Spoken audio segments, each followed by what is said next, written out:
L'homme conscient se demande de plus en plus, au fur et à mesure qu'il prend conscience de lui-même, où se situe sa réalité, où se situe son ego vis-à-vis l'énergie en lui.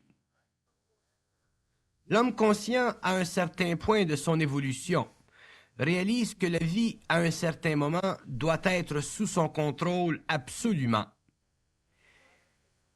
Et tant qu'il ne peut cerner cette réalité interne de lui-même, ce potentiel, il sent qu'il lui manque quelque chose, qu'il lui manque du pouvoir, de l'esprit, de la réalité, de l'unité, de la totalité.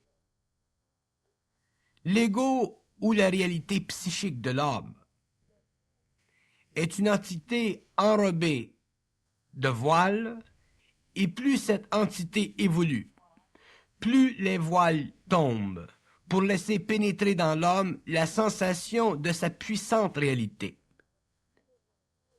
Il est important que l'être qui se conscientise se réalise comme étant une entité psychique absolument. Tant que l'homme conscient ne pourra réaliser qu'il est une entité psychique absolue, il aura l'impression d'être plutôt une personne, une personnalité. Il n'y a pas de pouvoir de vie concrète dans une personnalité inconsciente. Car dans le phénomène de la personnalité, il y a un phénomène de réflexion, donc de mémoire, qui tue le pouvoir psychique de l'homme et neutralise l'entité psychique de l'ego. L'entité psychique de l'ego, c'est la conscience totale de l'ego, la conscience inconditionnée de l'ego par la mémoire subjective de l'homme ou de l'expérience. L'entité psychique de l'ego, c'est l'ego sans réflexion. C'est aussi l'ego sans perception autre que la totalité de son humanité. L'entité psychique de l'ego, c'est la réorganisation totale de la conscience humaine vis-à-vis l'impression fausse que l'homme a de lui-même. La différence entre l'ego inconscient et l'entité psychique de l'ego, c'est l'équivalent à la différence entre l'ego planétaire et l'ego cosmique. L'entité psychique de l'ego, c'est la partie dite éternelle de l'homme, c'est-à-dire cette partie de l'homme qui œuvre et évolue sur les plans subtils, mais qui se fond avec la matière pour en élever le taux vibratoire et corriger les erreurs d'évolution dues aux différentes couches d'énergie non harmonisées qui constituent l'être humain. Couches d'énergie qui ne seront parfaitement harmonisées que lorsque l'entité psychique de l'ego sera parfaitement intégrée à l'ego, c'est-à-dire à la partie mentale de l'homme. L'ego inconscient est incapable de réaliser la présence en lui de l'entité psychique. Mais dès qu'il en prend conscience, sa vie change, car la partie mentale de son être change, pour prendre un visage nouveau, car l'entité psychique en lui veut, par sa présence, corriger l'inharmonie des couches inférieures de conscience. De là la souffrance initiatique de l'homme. L'entité psychique de l'homme ou l'ego psychique prend de plus en plus de place dans la vie de l'homme lorsque ce dernier en prend conscience, car le pouvoir vibratoire de cet aspect de l'homme se manifeste à travers ses corps subtils inférieurs. Et c'est à partir de ce moment, dans la vie de l'être humain, qu'il lui devient possible de se sensibiliser au mystère de sa vie ou de la vie en général. Mais pour que l'homme pénètre les mystères, une grande condition existe, celle de ne pouvoir fonder sa vision sur la mémoire psychologique de l'humanité. Les mystères font, ou plutôt sont, la porte de la lumière, qui entre dans l'esprit de l'homme.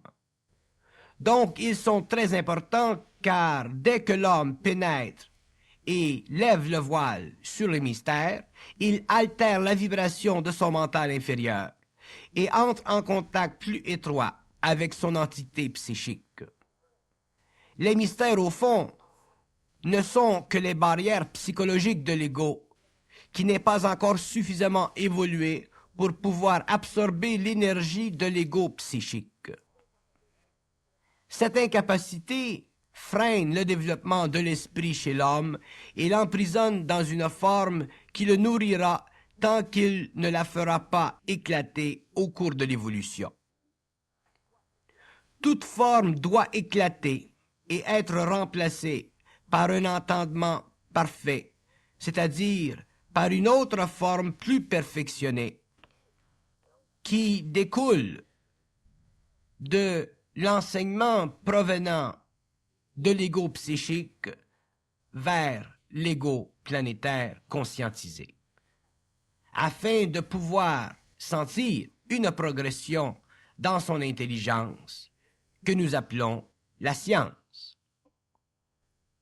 L'entité psychique de l'homme, de l'ego, c'est la contrepartie éternelle de l'homme, du mortel.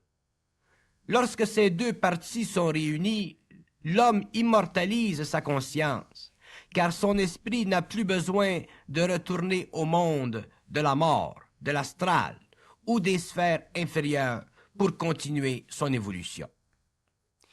Il est libre de poursuivre son évolution sur les plans de vie universels au lieu de la poursuivre sur des plans de vie planétaires, des plans de vie astraux.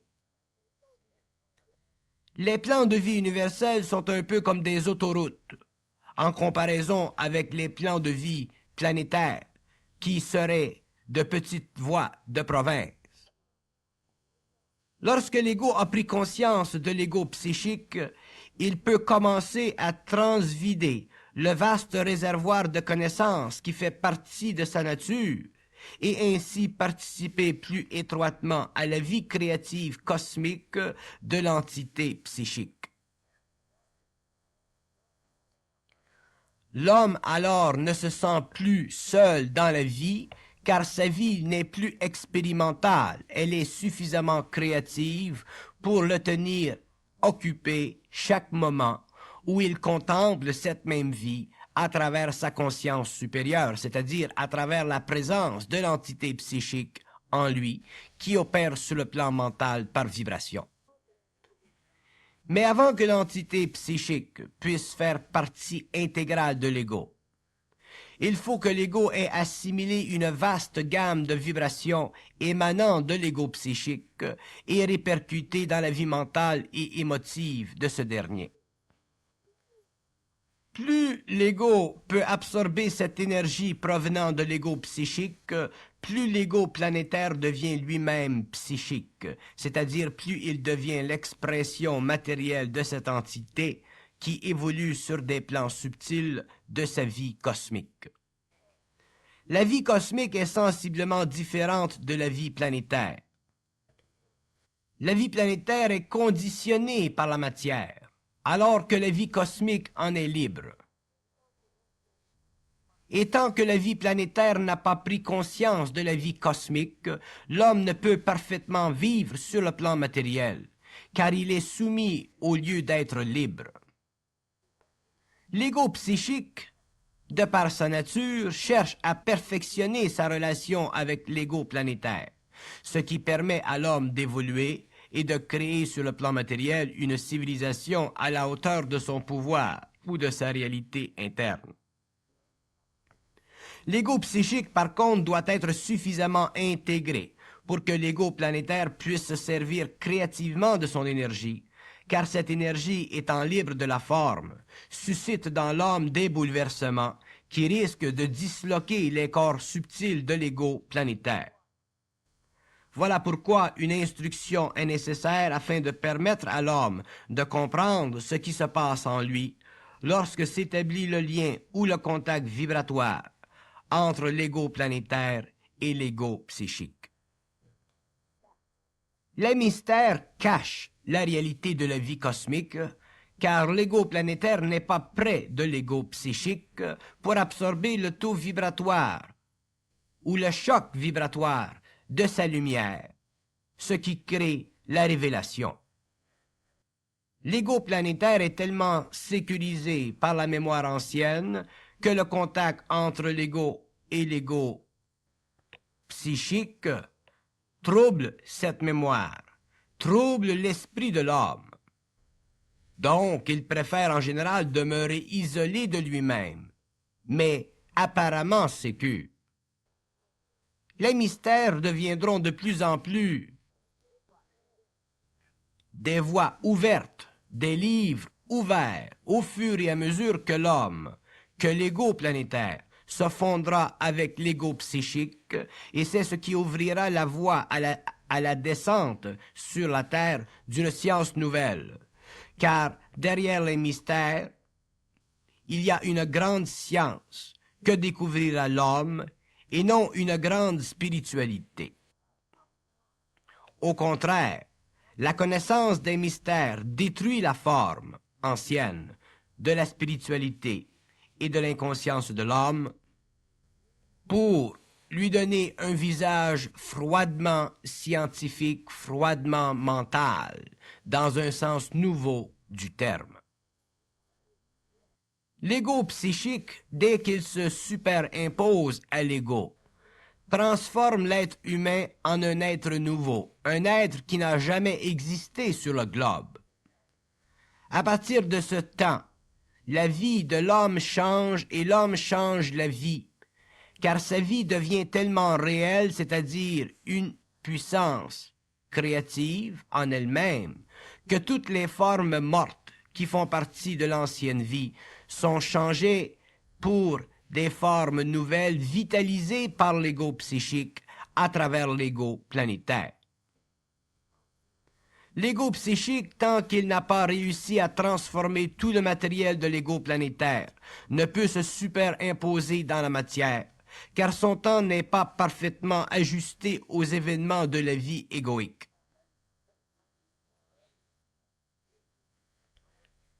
Ceci veut dire que la conscience de l'ego planétaire n'est pas parfaitement ajustée, harmonisée, à la présence de l'ego psychique. C'est pour cela d'ailleurs que l'homme ne sent pas cette unité de conscience et qu'il lui est difficile d'être parfaitement bien dans sa peau et de faire sur la terre ce qu'il veut. Il semble toujours y avoir une petite contrainte dans sa vie, ou une légère différence entre la conscience de l'ego et la présence de l'ego psychique.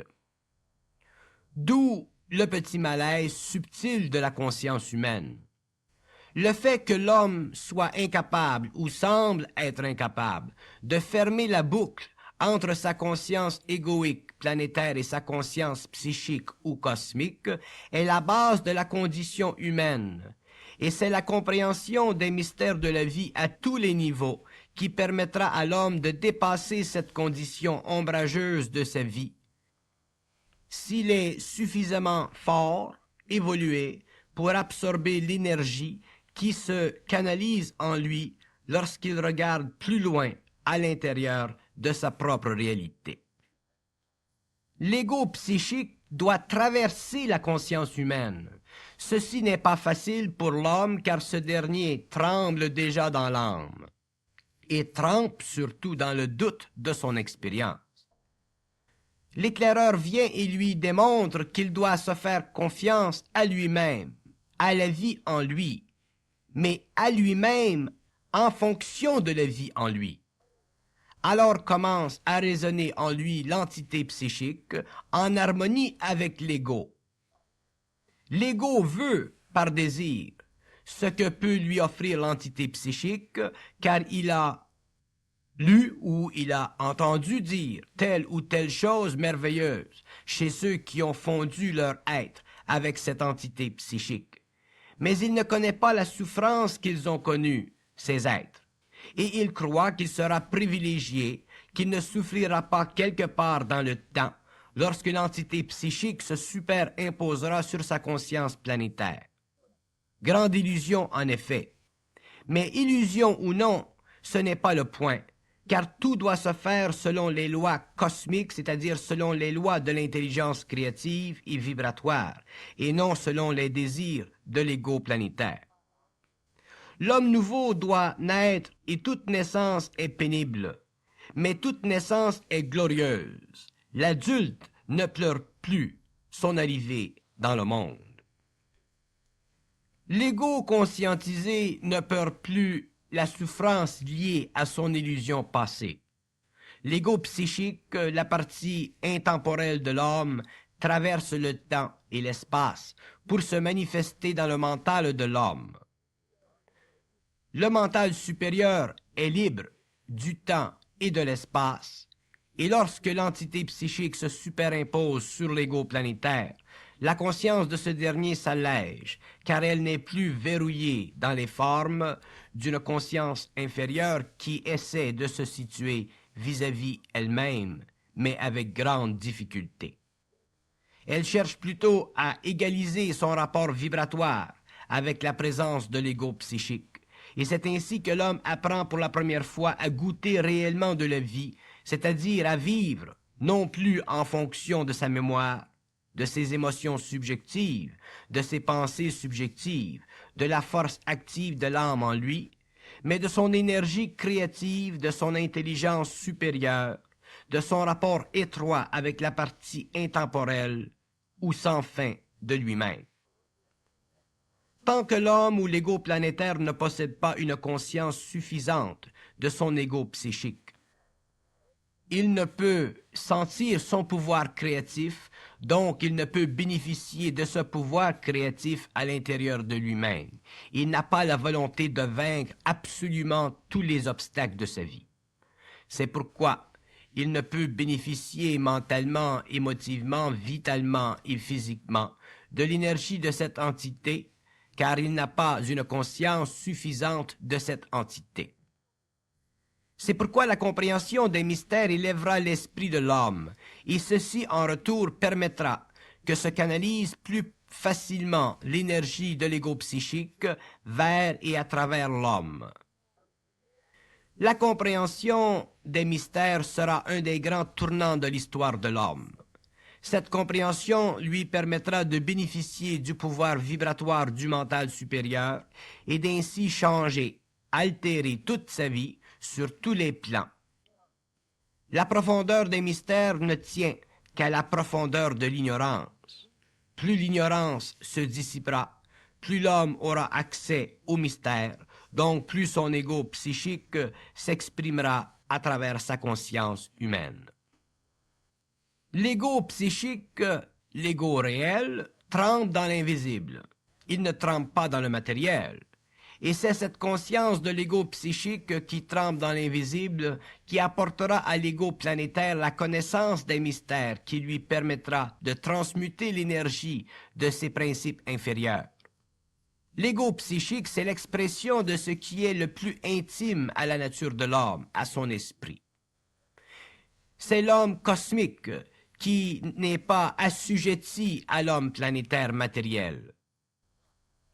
L'ego psychique, c'est l'ultime réalité de l'homme planétaire et cet ego doit prendre de plus en plus de place dans la vie de l'homme, mais en harmonie avec l'ego de l'homme. L'homme qui meurt, c'est l'ego planétaire imparfait. C'est la partie de l'être qui n'est pas suffisamment puissante pour intégrer les forces de vie aux facettes de l'expérience. Tant que l'homme ne sentira pas son être psychique, il ne pourra prendre contrôle de sa vie, car son ego planétaire sera trop impuissant. Mais l'homme doit faire attention parce qu'il a en lui encore beaucoup d'âme, et il ne peut pas voir la différence entre l'âme et l'ego psychique, ou l'esprit. Il croit souvent que l'âme est l'ego psychique, lorsqu'en fait l'âme n'est qu'un aspect subtil de ses corps de désir. L'homme a plusieurs corps de désir. Il y a de ces corps de désir qui sont à la surface de sa conscience. Et il y a aussi ces corps de désir, ces couches de désir qui font partie de son inconscient. Et c'est ce qui empêche l'homme de réaliser que souvent, ce qu'il pressent comme étant de l'ego psychique n'est en fait que de l'âme qui passe à travers lui par une forme quelconque qui fait partie de ses désirs inconscients. Et les désirs inconscients de l'homme font partie de son passé. Ils font partie des liens karmiques de l'expérience de l'homme. Et l'homme doit faire attention parce que ces désirs, à cause de leur invisibilité, à cause de leur subtilité, sont suffisamment puissants pour lui faire croire qu'ils font partie de l'ego psychique. Donc, sa vie demeure expérientielle au lieu d'être créative et générative. L'ego psychique, c'est l'ultime entité de l'être humain, l'ultime conscience de l'homme. Et cette entité, cette conscience doit être totalement absorbée dans l'ego planétaire pour que l'homme en bénéficie. Mais il faut aussi qu'elle soit parfaitement intégrée dans l'ego planétaire, afin que l'ego ait la lucidité de son intelligence supérieure, c'est-à-dire qu'il ait la lucidité de la nature même de la vibration qui passe ou qui peut passer à travers une forme quelconque qui est délaissée ou laissée derrière lui par les forces de l'âme. Tant que l'ego ne sera pas conscient totalement de son ego psychique, il ne pourra développer l'ego-science, qui est le pouvoir de l'intelligence créative de l'homme et de la science future. L'ego-science est la science de l'ego harmonisée à l'ego psychique. Ce n'est pas la science de l'ego vécue en fonction du pouvoir de l'ego psychique qui perce ou qui utilise la forme de l'âme ou la forme qui naît de l'activité de l'âme. L'ego-science est un équilibre parfait entre l'ego planétaire et l'ego psychique, et cet ego est proportionnel à la destruction totale du pouvoir de la force de l'âme dans l'homme. Seul le psychisme égoïque permettra à l'homme de reconnaître et de saisir le pouvoir de l'énergie créative en lui. L'être humain conscientisé pourra conscientiser son énergie, c'est-à-dire donner à son énergie une facette créative que l'on appelle l'intelligence créative. L'homme découvrira que l'intelligence créative de la nouvelle humanité ne sera pas fondée sur la mémoire, mais sur l'expression et la canalisation de l'énergie de l'ego psychique en lui, harmonisée parfaitement à l'ego planétaire, sans interférence de la part de l'âme, qui donnerait automatiquement à l'homme l'impression de vivre de l'ego psychique, lorsqu'en fait il vivrait des désirs inconscients qui naissent de l'activité en lui, de l'énergie, de la force de l'âme. Et c'est cette énergie créative qui donnera à la future humanité son orientation, car elle contiendra tous les aspects de son pouvoir, au lieu de ne représenter que les facettes de la personnalité humaine expérimentale. C'est pourquoi l'ego voilé deviendra l'ego psychique ou réel, c'est-à-dire cet ego qui se superimpose sur la conscience planétaire pour donner un nouvel homme. L'ego psychique a le pouvoir de jeter toute la clarté qu'a besoin l'ego planétaire pour évoluer, travailler créativement et construire une civilisation à la hauteur de l'homme harmonisé à sa réalité interne. Mais pour que l'ego planétaire puisse absorber l'énergie de l'ego psychique, l'homme devra transposer la réalité de ce qu'il croit en une réalité de ce qu'il sait. Mais l'homme ne peut savoir qu'il sait, tant qu'il n'est pas suffisamment avancé dans la conscience de l'ego psychique.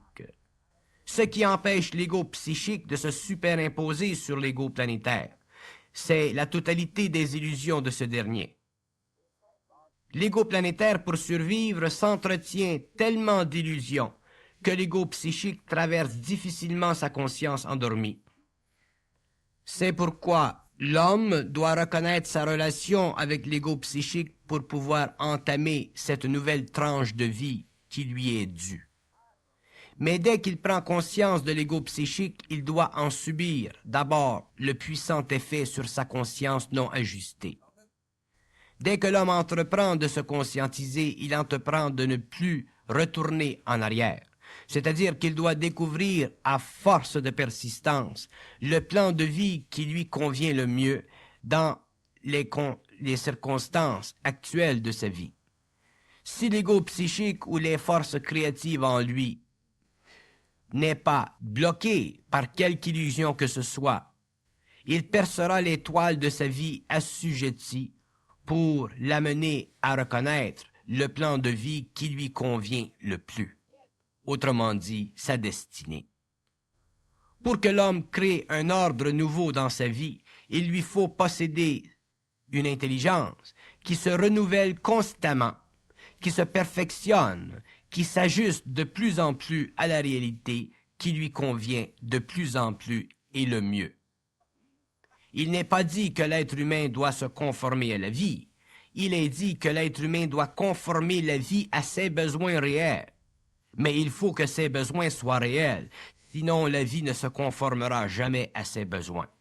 Parce que la vie sera alors le produit d'un désir subtil qui sera l'activité de l'âme à travers l'ego. Voilà ce que nous pouvons appeler la vie consciente, la vie créative de la conscience supramentale.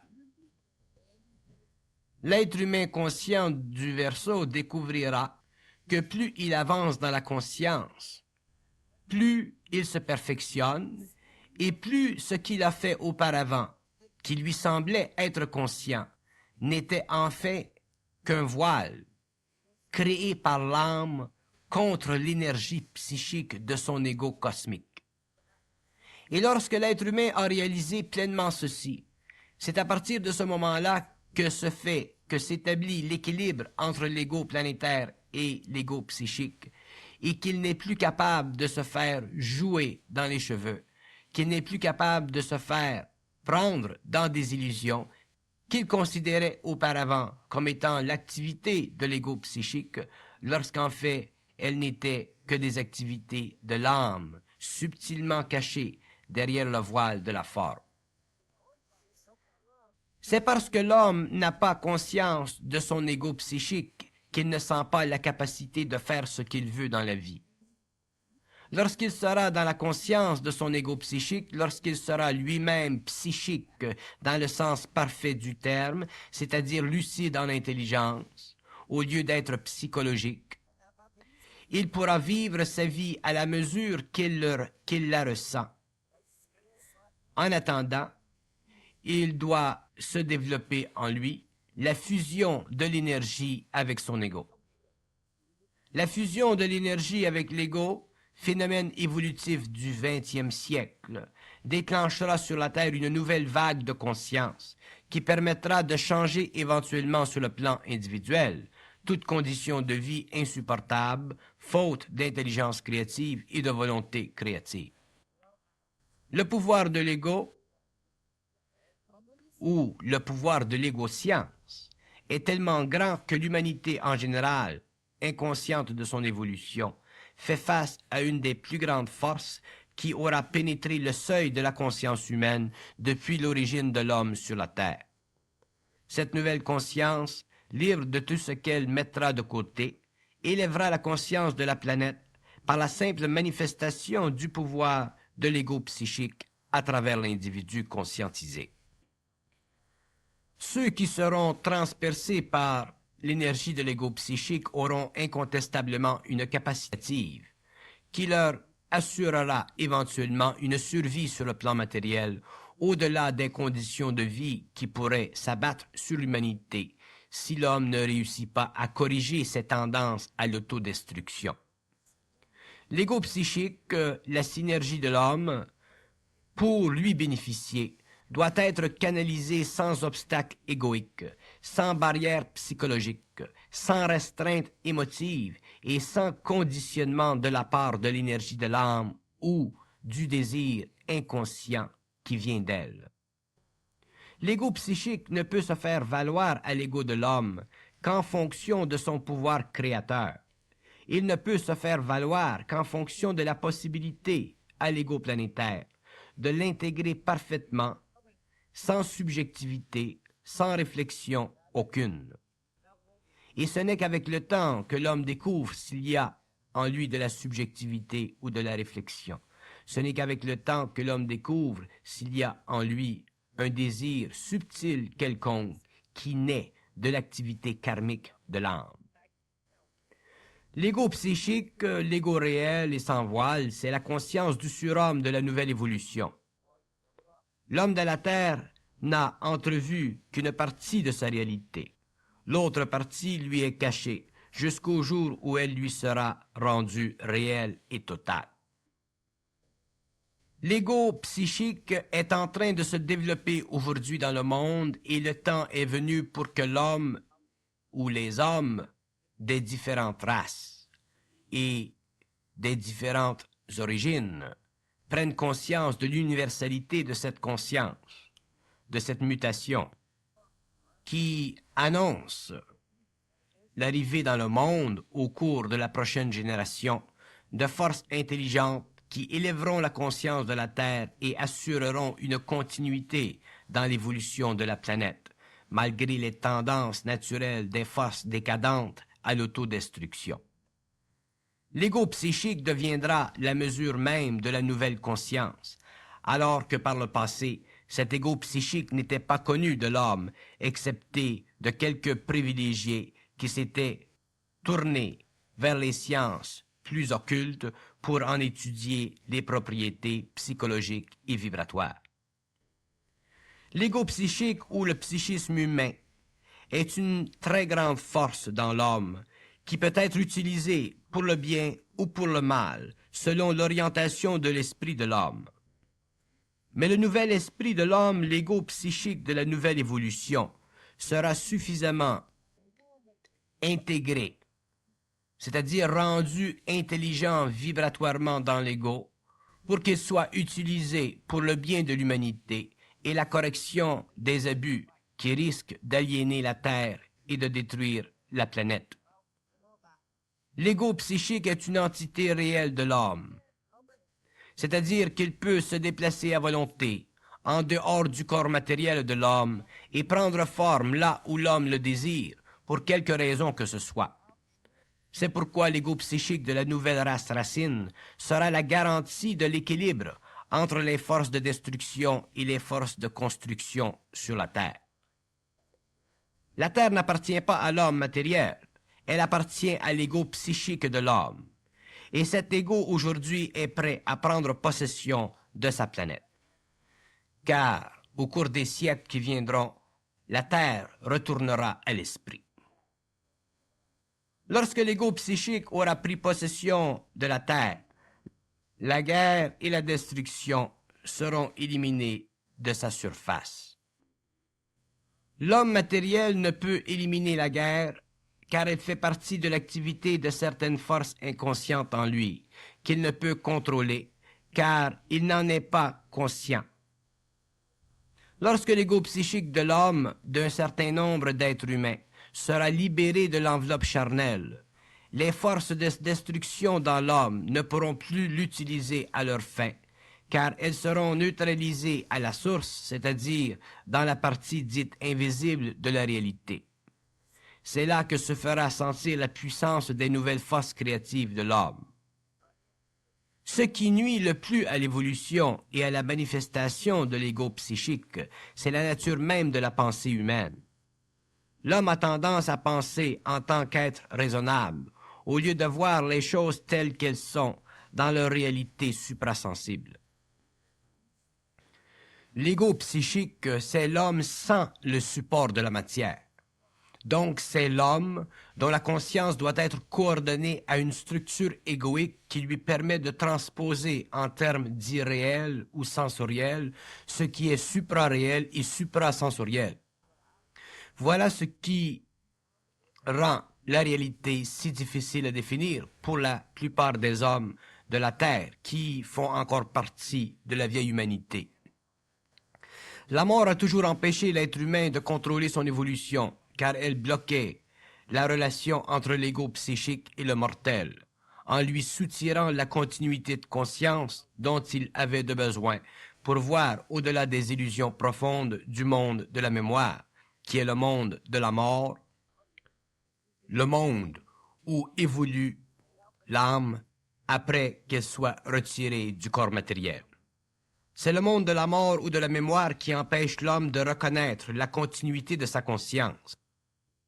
Au-delà des murs de la matière, l'homme a l'impression qu'il doit être mort pour être conscient, lorsqu'en fait, l'homme, qu'il soit mort ou qu'il soit emprisonné inconsciemment dans la matière par les forces de l'âme, demeure inconscient. Mais le temps n'était pas encore venu pour que l'homme puisse reconnaître son égopsychisme et cesser de s'interroger sur son origine dite spirituelle. Tant que l'égopsychisme de l'homme était lié à un niveau ou à un autre de sa spiritualité, il lui était impossible de reconnaître sa propre réalité, car son égopsychisme était coloré par toutes sortes de formes, d'images, d'illusions, qui lui faisaient croire en un au-delà, sereinement différent du monde de la matière. Lorsqu'en fait, cet au-delà n'était réel qu'à la mesure de sa propre illusion, c'est-à-dire qu'à la mesure de la mémoire subjective de l'homme. Comme tout ce qui est vivant, l'homme évolue, mais une grande force jaillit de lui lorsqu'il reconnaît que sa vie présente, sa vie inconsciente, est une sorte de mort vivante. C'est alors qu'il prend graduellement conscience des forces cachées en lui, qui deviendront demain la manifestation de son égopsychisme. L'ego psychique de l'homme marque la nouvelle époque de l'évolution de l'intelligence supramentale. Il marque la différence entre la vieille et la nouvelle humanité. Il marque le point dans le temps où les structures de l'ancienne civilisation judéo-chrétienne seront remplacées par une nouvelle force générée à partir des centres sensibles de la nouvelle conscience. L'égopsychisme représentera pour l'homme la domination de la matière par son esprit et le contrôle des forces subtiles de la vie par sa volonté. Quelle que soit la nature de la prochaine évolution, elle créera un élan nouveau qui générera du neuf sur la terre. L'égopsychisme, c'est la nouvelle dimension de la conscience humaine. C'est la nouvelle porte à travers laquelle l'homme passera pour connaître les secrets de la vie, de la terre, du cosmos. C'est à cause du développement, ou plutôt de la manifestation de l'égopsychisme que l'homme de la vieille humanité croira que la terre est enfin sous la surveillance des dieux. Car l'être humain croit encore aux dieux. Il est encore prisonnier des vérités incomprises. Pourtant, ce sera l'homme lui-même qui fera surgir des profondeurs de son psychisme les forces dont il aura de besoin pour élever la conscience de la terre. Ceci ne veut pas dire que l'homme ne travaillera pas avec d'autres formes de vie, mais ceci veut dire que lui-même fera la gestion de sa propre évolution. L'égopsychisme versus l'ego voilé, c'est la différence entre la vie matérielle et la vie morontielle. C'est la différence entre la vie morte et la vie réelle de l'avenir. L'être humain doit pouvoir puiser à l'intérieur de son propre psychisme et ceci ne lui sera possible que lorsqu'il aura osé faire éclater toutes les formes de sa mémoire afin d'en libérer l'énergie créative qui lui donnera accès aux profondeurs de lui-même. L'égopsychisme, c'est les dimensions nouvelles de la conscience humaine qui renouvellera le lien entre l'homme et les intelligences supérieures. Ce lien sera renoué lorsque l'homme lui-même aura le pouvoir de toucher du doigt la grandeur de son esprit et la grandeur de leur esprit. Mais la grandeur de leur esprit touche de près la grandeur de l'esprit de tous les hommes. C'est pourquoi l'égopsychisme doit être parfaitement manifesté pour que les hommes de la terre en bénéficient, même s'ils en sont inconscients. La manifestation sur la terre de l'égopsychisme, c'est la manifestation de la pensée supramentale, nettoyée totalement des influences de l'âme, au stage où nous en sommes aujourd'hui. Mais même la pensée supramentale évoluera pour devenir un jour une énergie créative, puissante. Tant que l'être humain n'aura pas souffert le psychisme de son ego, il n'aura pas d'idée de l'égopsychisme, car il n'aura pas senti la pression de sa présence. La mémoire de l'homme fait partie de son égopsychisme, mais cette partie de son égopsychisme ne lui appartient pas. Il appartient, ou plutôt elle appartient à l'humanité. C'est ce que nous pouvons appeler l'inconscient collectif. Lorsque l'homme est dans son égopsychisme parfaitement, il n'est plus lié à l'inconscient collectif de l'humanité. Donc il a le pouvoir de visiter tous les plans de la mémoire et ne pas être prisonnier d'eux. Ceci lui donne le pouvoir de découvrir l'infinité, c'est-à-dire la réalité des mondes au-delà de la mort. Dès que l'homme peut découvrir la réalité des mondes au-delà de la mort, il est libre, c'est-à-dire qu'il est créatif dans son esprit. Il ne peut plus être influencé par le passé, par la mémoire. C'est un être de l'avenir. Il est un être de lumière. Il est dans la lumière, car dans la lumière, il n'y a pas de mémoire. Il n'y a pas de mémoire dans la lumière car il n'y a pas de mort, d'astralité, il n'y a pas d'âme, il n'y a que de l'esprit. Dès que l'homme vivra de son égopsychisme à l'état pur, perfectionné, il pourra comprendre et expliquer les mystères de la vie et il verra que les mystères ne sont que des voiles qui font partie du monde de la mort pour empêcher l'homme d'être libre, c'est-à-dire créatif dans son intelligence. Expliquer les mystères est aussi simple pour un être dans son égopsychisme que peut l'être un jeu d'enfant. Car, libéré de la mémoire, il n'a pas à en supporter le fardeau, c'est-à-dire qu'il n'a pas à en être affecté dans son émotion, qui est la porte à travers laquelle passe l'esprit de la mort, c'est-à-dire la force de l'âme, pour arrêter ou faire obstacle à l'intelligence créative occulte de l'homme. L'esprit de la mort ou la force de l'âme étant l'action ou l'activité d'entités dans le monde de la mort qui œuvrent contre l'homme, car elles perçoivent que l'homme est plus libre qu'elles-mêmes et qu'elles peuvent se libérer à travers lui, ce qui est leur illusion ultime,